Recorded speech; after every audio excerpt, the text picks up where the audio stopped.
السلام علیکم، نظر چوہان آپ کے ساتھ فوڈز نیو جرسی سے رابطے میں۔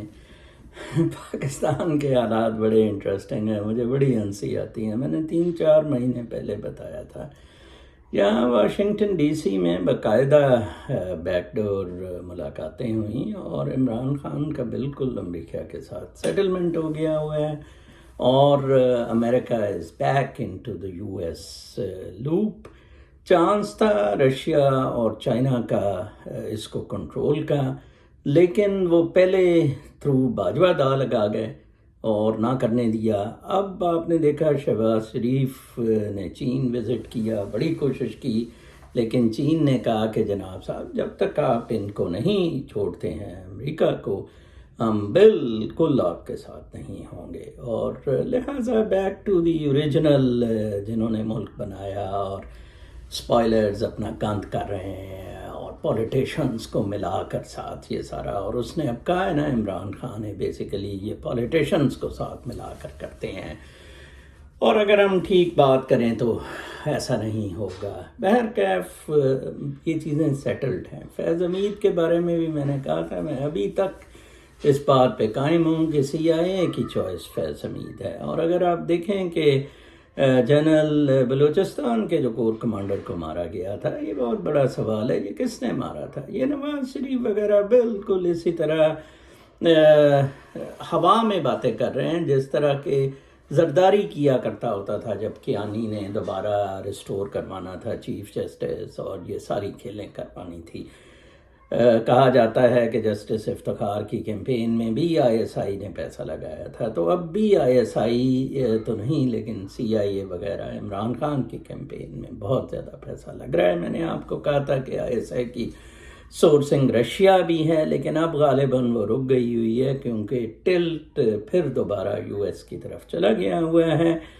میں نے پرسوں 2 ویلاگ کیے تھے، کل نہیں کیا تھا، اور اس ویلاگ میں میں نے آپ کو بتایا تھا کہ یہ جو ہے عمران خان اگر آ بھی جاتا ہے تو بڑا مشکل ہے، جو حالات انسٹیٹیوشنز بالکل ڈکے کر گئے ہوئے ہیں اور ہمارے حالات بہت ہی پتلے ہو چکے ہوئے ہیں، بالکل جھوٹ ہم نے بائے کر لیا ہوا ہے۔ لیٹ سی اس سے کیسے نکلا جا سکتا ہے۔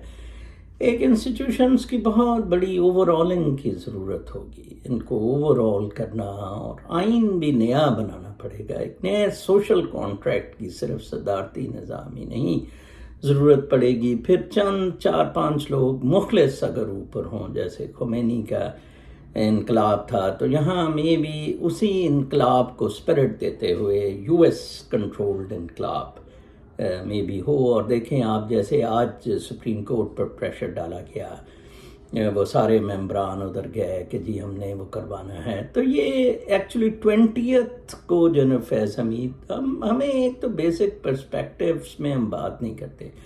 میں نے پہلے دن کہا تھا کہ عاصم منیر 27 کو ریٹائر ہو رہا ہے، لہذا سوال ہی پیدا نہیں ہوتا کہ وہ چیف کے لیے کنسیڈر ہو۔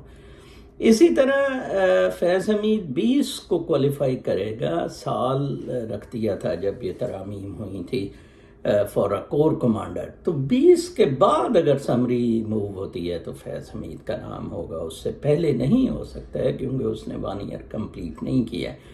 میرے خیال کے مطابق یہ چیزیں ساری 21-22 کو کلیئر ہو جائیں گی۔ اب ان کو VCOAS کا صرف ٹائم بائی کرنے کے لیے یہ ترلا سا دیا گیا ہے GH کی طرف سے، ایسا بالکل ممکن نہیں ہے۔ باجوہ چیف اور یہ VCOAS، اب یہ بلی چوہوں کے خواب دیکھنے چھوڑ دیں۔ It's all over. Rana Sanaullah ادھر ہسپتال میں پڑا ہوا ہے، انسینٹی کی انتہا ہو چکی ہوئی ہے پاکستان میں۔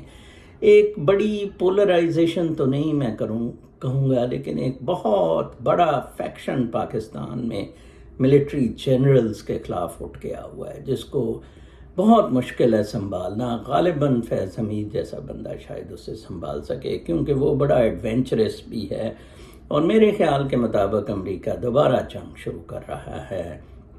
افغانستان کی طالبان بھی بالکل تیار ہو گئے ہوئے ہیں، اور اسی لیے سینٹ میں بھی روکا گیا میجورٹی لینے سے ریپبلکنز کو، کانگریس میں بھی بڑی بس تھوڑی سی 5-10 ممبرز کی میجورٹی ریپبلکنز کو دی گئی ہے۔